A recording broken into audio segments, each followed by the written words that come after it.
Yes, ashimwe. Praise Jesus. Aramutse mwese. Good morning. Muko bampaye umwanya gushima Imana mu kanya gatoya. Nanjye ntabwo ndi butinde.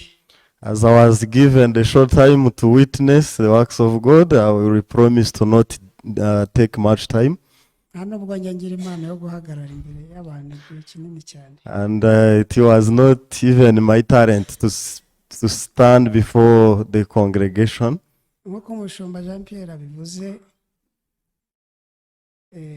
suite Roma korali twari dufite concert ku wa gatatu. As Pastor Jean Pierre has said, the Sweet Aroma Choir, we had the concert on this last Wednesday.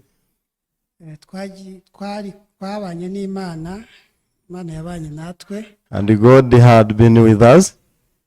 Twari dufite intego ya concert uvuga ko turi abakozi ba Databuja mukuru wo mu ijuru. The theme of the concert was that we are the servants of our Lord, the great Lord who is in the heaven. Ko tugomba gukorana umurimo we n'umutima ukunze. And we need to serve him or to do his work with the willing heart. Umurimo rero twahawe ntabwo ari uwacu. And this work actually is not ours, ahubwo ni uw'Imana. but this is the work of God. Paulo ne wabivuze ngo mukora mpinda umushyitsi. Apostle Paul testified that he does this work trembling. Ndetse mfite ubwoba kuko atari uwanjye. And with the fear that this work is not his. Ati kandi ibyo mvuga si ibyanjye ahubwo ni ibya Kristo. And whatever I speak is not mine, but it is from Christ Jesus. Ni nako rero korali Sweet Aroma imeze. And the same way the choir Sweet Aroma is. Kandi igomba guhora ibisaba Imana uwo mutima. And it has to require this heart from God always. Yo mpamvu rero muri aka kanya turiho dushima Imana ko yaduhaye ibihe byiza ikabana natwe. And now we are thankful to the Lord that he gave us the good time and God helped us. Yewe numvaga mfite ubwoba ndimo kwibaza se ibintu bizagenda bite. So actually I had fear thinking how things will go on.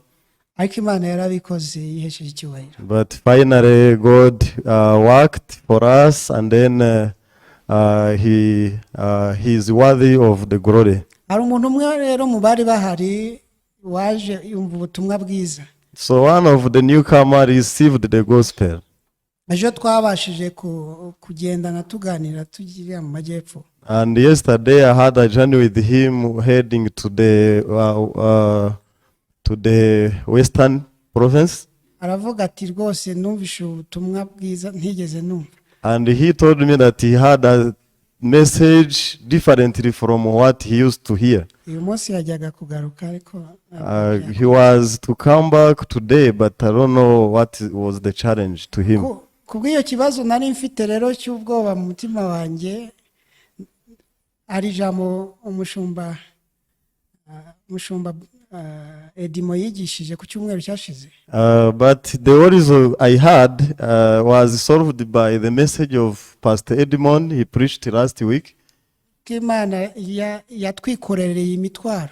That God carried already our burdens. Ngo nanjye rero niryo jambo nagendeyemo Uwiteka twikorereye imitwaro. And the same word I walked with, that God took away the burdens of ours. Ntabwo tugomba kwikorera imitwaro kuko byose Yesu yamaze kubikora. And we are not the ones to carry our burdens on our heads, because Jesus did on our behalf already. Ubwo rero ishimwe ryari ryo ngiryo. And this was the testimony of mine. Imana ibahe umugisha. Thank you, may God bless you. Imana icyubahiro murakoze. Amen.